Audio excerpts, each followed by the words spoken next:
We're in section 1.8, and I'm going to go through solving absolute value equations.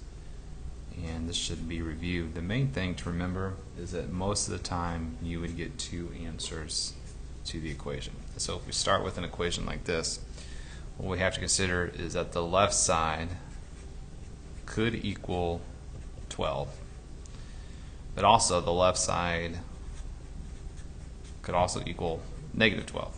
Because if it equaled negative 12, we went back to the original equation. Once you took the absolute value, then we'd get 12. So we're just going to solve both of these equations.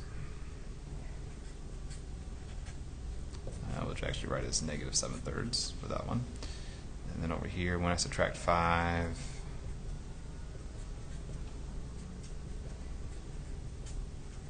and then divide by negative 3, I get 17/3. So the solution here is negative 7/3 and 17/3. Okay?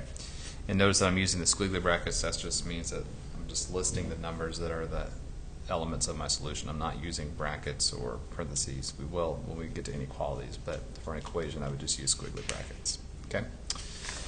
Another example, which is real similar, but I want to make sure you understand what to do, is when you originally have a problem with absolute value on both sides. And really you would work this out the same way. So the first thing we would do is we look at 4x minus 3 equals x plus 6. And then the other scenario is 4x minus 3 equals, and we're going to take the opposite of the right side, which I'll write as minus x plus 6 in parentheses. And so again, we're just going to go ahead and solve. So I get x equals 3. On the other side, I'll have to distribute the negative and combine like terms.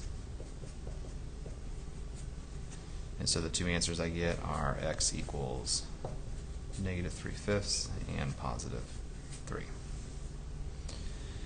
right, the last thing with equations is there's a couple of special cases.